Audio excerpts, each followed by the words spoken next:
बहुत बहुत स्वागत है। मेरा नाम साईनाथ कदम है और मैं IIIT तिरुचिरापल्ली का फर्स्ट ईयर का स्टूडेंट हूँ। वीआईटी के एग्जाम्स को लेकर यह वीडियो नंबर 2 है। इससे पहले वीडियो नंबर 1 में मैंने पूरी तरह से चीजें डिस्कस कर चुका हूँ कि आपके एग्जाम किस तरह से होगी, आपके एग्जाम की डेट कब होगी, फॉर्म एप्लीकेशन, बहुत सारी चीजें आपके बारे में जो एग्जाम से रिलेटेड बहुत ज्यादा इंपॉर्टेंट है उसके बारे में मैंने डिस्कस पूरा किया हुआ। यदि आपने वो वीडियो नहीं देखा तो प्लीज वो वीडियो जाकर देखना, आपका बहुत ज्यादा फायदा होगा। इस वीडियो में मैं आपको बताऊंगा कि बहुत सारे बच्चे ऐसे यार अभी भी जिन्होंने फॉर्म्स नहीं भरे और वो कंफ्यूजन में है कि वीआईटी का फॉर्म मुझे भरना चाहिए या नहीं भरना चाहिए, या फिर मुझे जेईई मेंस का मुझे वेट करना चाहिए। क्योंकि यार जिस तरीके से अभी कंडीशन है, लास्ट ईयर भी इसी तरह से कंफ्यूजन था यार बच्चों के मन में, क्योंकि वो समझ नहीं पा रहे थे, क्योंकि वीआईटी ने अपना फॉर्म या जो भी अपनी एग्जाम डेट फिर काउंसलिंग होगी आपकी बीच में ला देता है कि ताकि बच्चे जेईई मेंस तक रीच नहीं कर पाए। इस लास्ट ईयर भी हुआ था, इस बार भी वही चीज वापस से वही चीज हो रहा है यार। बच्चे बहुत ज्यादा कंफ्यूज है, बच्चों को ऐसा लग रहा है अगर मैं फॉर्म नहीं भरता हूं तो अगर मैं जेईई मेंस में अच्छा नहीं कर पाया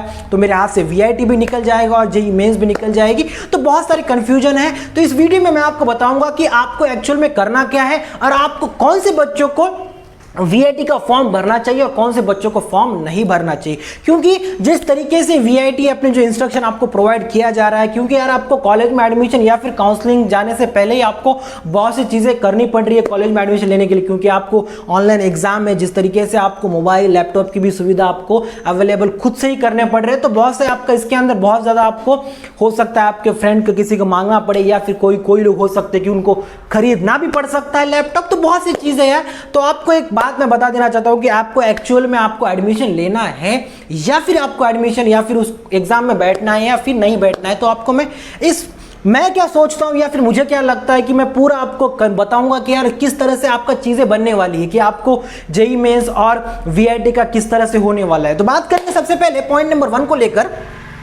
कि आप अभी अगर मान लो आपने फॉर्म भर दिया, ठीक है ना, अगर आपने फॉर्म भर दिया तो क्या होगा, अगर आपने फॉर्म भर दिया मतलब अभी आपको एग्जाम देनी होगी और एग्जाम देने के बाद मुझे तो ऐसा लगता है कि जब वीआईटी एग्जाम में आप एडमिशन लोगे या फिर अगर मान लो आपका सिलेक्शन होता है तो मोस्ट चांसेस आप यही कोशिश करना कि आपका कैटेगरी 1 में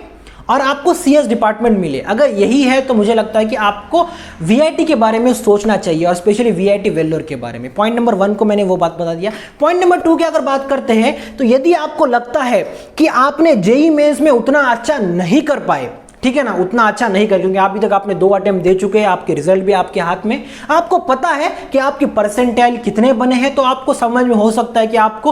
कहां तक पहुंच सकते हो, कि आपको कौन सा कॉलेज मिल सकता है, आप एक अंदाजा लगा सकते हो। यदि आपको एक अच्छा कॉलेज या फिर एक डिसेंट कॉलेज भी अगर आपको मिलता है, गवर्नमेंट कॉलेज, तो आप वहां जाने की कोशिश करो। आपकी वीआईटी के बारे में बिल्कुल मत सोचो। और यदि आपको लगता है कि मुझे बहुत कम परसेंटाइल आए हैं और मुझे अभी बाकी चीजें मेरे हाथ में नहीं हो सकता, जेईई मेंस में अच्छा नहीं कर सकता आने वाले दिनों में, तो वीआईटी के बारे में आप जरूर सोच सकते हो। तो पॉइंट नंबर 2 कि उन लोगों को सोचना चाहिए जिनके जेईई मेंस में अच्छा नहीं हुआ, तो वीआईटी के बारे में सोच सकते हैं। अब पॉइंट नंबर 3 को लेकर बात करेंगे। यदि अगर आप फीस दे सकते हो, मतलब क्योंकि वीआईटी में फीस ज्यादा होती है, ये बात आपको ध्यान रखनी, क्योंकि मैं बताता हूं आपको फीस किस तरह से आपको लगने वाली है, फिर किस तरह से फीस होगी आपकी। आपको एप्लीकेशन टाइम पे आपने जो फीस भर दी वो है, उसके बाद जब काउंसलिंग में जाओगे उस टाइम मतलब आपका मानो आपने एग्जाम दे दिया, एग्जाम देने के बाद फिर आपको क्या होगा, आपकी रैंकिंग आ जाएगी और आपको रैंकिंग होने के बाद फिर आपको क्या करेंगे, एक फीस आपको देनी पड़ेगी। मतलब आपको हो सकता है 5000 रुपीज हो आपको, क्योंकि लास्ट ईयर 5000 रुपीज था, मैंने 5000 रुपीज पे किया था। हो सकता है इस बार कोई फीस ज्यादा हो या फिर उतनी ही हो, 5000 रुपीज आपको पे करनी होगी। यदि आप पे करते हो तब आप काउंसलिंग में बैठ सकते हो। यदि आपने फीस नहीं पे की, मतलब काउंसलिंग की जो फीस है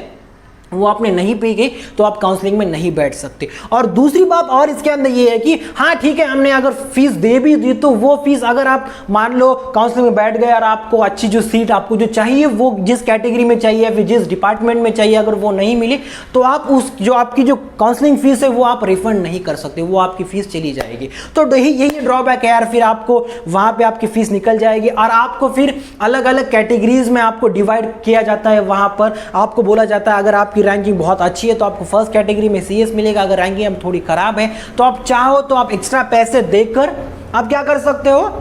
अब सेकेंड कैटेगरी में CS वेल्लोर में ही आप ले सकते हो। तो मतलब कि आपके पास बहुत ज़्यादा वैरायटीज़ वहाँ पे बनाए जाते हैं, लेकिन जबकि बाकी कॉलेज में ऐसा नहीं होता है। मेरिट लिस्ट पर आपके मतलब स्पेशली जो अच्छे कॉलेजेस है उनमें क्या होता है, एक जो मेरिट बेस्ड में जो अच्छे बच्चे होते हैं उनको एडमिशन दिया जाता है, बाकी बच्चों को छोड़ दिया जाता है। लेकिन VIT में कैसे होता है, अलग अलग माइंडसेट के बच्चे आते हैं, क्योंकि फीस देने मतलब पैसे देकर भी बच्चे आते हैं, जो अच्छे बच्चे वो भी आते हैं। लेकिन मुझे नहीं लगता कि बहुत कम बच्चे वहाँ पर जो अच्छे बच्चे आते हैं, क्योंकि स्पेशली अगर हाँ ठीक है VIT वेल्लोर का जो CS है कोडिंग कल्चर बहुत अच्छा है, मैं भी मानता हूँ इस बात को, लेकिन कुछ बहुत कम लिमिटेड बच्चे होते हैं उसमें आते हैं, बाकी बच्चे फिर जो पैसे देकर आते हैं, जो कि मुझे उतना ठीक नहीं लगता यार। तो आपको बहुत ज़्यादा अमाउंट पर आपको पैसे देने पड़ते हैं, और मुझे लगता है अगर कैटेगरी 1 में भी हो तो आपके पास एक्स्ट्रा चार्जेस भी, जब मैंने लास्ट ईयर जब देखा था उसके बारे में पूछा था, क्योंकि बहुत से मेरे दोस्त थे वहाँ पढ़ रहे थे, उनके बारे में पूछा तो उन्होंने कहा था कि कुछ चीज़ें आपको एक्स्ट्रा भी आपसे लिया जाता है, मतलब किसी फेस्ट को लेकर या फिर कोई प्रोग्राम को लेकर, तो आपके पास ज़्यादा पैसे लेने की कोशिश करते हैं। तो स्पेशली मैं ये बता देना चाहता हूँ कि यार यदि आपको लगता है कि आपके JEE मेंस में अच्छा नहीं कर पाओगे और आपके पास एक ही अभी आपके पास VIT ही चांस है, और आप अगर फीस दे पाते हो, आपको लगता है कि हाँ मैं इतनी फीस पे कर सकता हूँ, मतलब 14-15 लाख अगर फीस, कैटेगरी 1 की अगर बात करता हूँ, स्पेशली अगर मान लो आप बहुत अच्छा रैंक ले आते हो तब की बात कर रहा हूँ। अगर आप कैटेगरी लो की बात करते हो, या फिर आप सेकंड थर्ड फोर्थ कैटेगरी बात करते हो, या फिर आप पीछे के डिपार्टमेंट की अगर बात करते हो, तो उतना ज़्यादा नहीं है, क्योंकि यार आप 14-15 लाख रुपए, 13 लाख 12 लाख रुपए आप इन्वेस्ट करते हो, और उसके बाद आपका जो प्लेसमेंट होगा वो आपका 4 से 5 लाख होगा, तो आपको रिटर्न ऑफ इन्वेस्टमेंट उतना सही नहीं होगा। तो आपको पहले सोचना चाहिए कि यार आपको वहाँ पे जाना चाहिए नहीं जाना चाहिए, डिपेंड अपॉन आपकी कंडीशन किस तरह से है। तो मैं आपको सजेस्ट करना चाहता हूँ, यदि आपकी यार उतनी ज़्यादा स्ट्रॉन्ग कंडीशन नहीं है, मतलब आप उतनी ज़्यादा फीस नहीं दे, क्योंकि यार सबके ऐसे नहीं होता है कि यार सब बच्चे ऐसा फीस ज़्यादा अमाउंट पे नहीं दे पाते। और एक बात है यार यहाँ पे कि जो चीटिंग का सिलसिला है, या फिर बच्चे पूछ रहे कि चीटिंग कर सकते या नहीं कर सकते यार, क्योंकि यार इसके अंदर देखो जो आपके मतलब 80 क्वेश्चंस है और 90 मिनट्स है आपके पास, 80 क्वेश्चंस है आपके पास, 90 मिनट्स है, तो आपके पास टाइम बहुत कम है, आपको क्वेश्चन बहुत ज़्यादा सॉल्व करना है। तो मुझे नहीं लगता यार कि यार आपको चीटिंग करने में बहुत ज़्यादा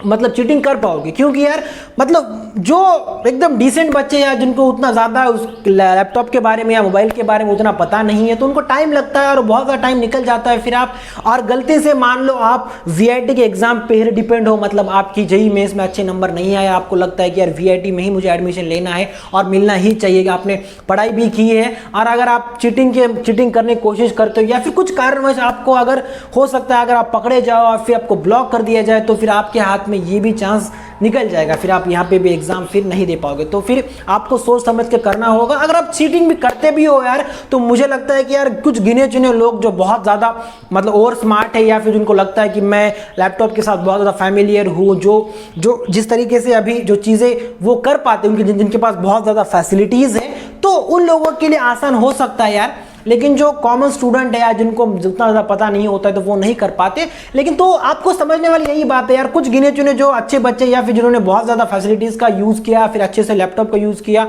और कुछ चीटिंग करके नंबर ला ही लिया, फिर रैंक भी ला लिया, तो वो बच्चे ऊपर हो जाएंगे कैटेगरी 1 में, CS ले लेंगे, और फिर आपके अंदर पोटेंशियल होने के बावजूद फिर आपको नीचे की जो लोअर कैटेगरीज में आपको ज़्यादा पैसे देकर आपको एडमिशन लेना पड़ेगा, या फिर हो सकता है आपको दूसरे कैंपस में एडमिशन ले सर। तो इतनी चीज़ें हो सकती है। तो मुझे नहीं लगता कि VIT के बारे में यदि आपके पास बाकी ऑप्शंस नहीं हैं, आपको लगता है कि मैं JEE मेंस में नहीं कर सकता, तो स्पेशली आप VIT के बारे में सोच सकते हो। तो अगर कन्फ्यूजन है तो इस चीज़ के बारे में देखो, क्योंकि आप एग्ज़ाम दे दोगे, तुरंत आपके काउंसलिंग आ जाएगा और तुरंत आपको क्या करना पड़ेगा, आपकी एडमिशन फीस आपको जमा करनी पड़ेगी। और इसका VIT का एक ड्रॉबैक मुझे ये भी लगता है कि यार जब फीस आप पे करते हो या फिर आप काउंसलिंग की फीस देते हो, तो वो बहुत जल्दी रिफंड नहीं होती यार, फिर ज़्यादा मात्रा में रिफंड नहीं होती, बहुत ज़्यादा काट कर वो फिर बहुत छोटी अमाउंट हमें रिटर्न कर देते हो। तो स्पेशली यार ध्यान रखना है आपको, अगर लगता है कि बाकी कहीं मेरा नहीं हो सकता या फिर मैं बाकी चीज़ें नहीं कर सकता, इवन आप स्टेट गवर्नमेंट में अगर नहीं जा सकते हो, तो इसके बारे में आप सोच सकते हो। तो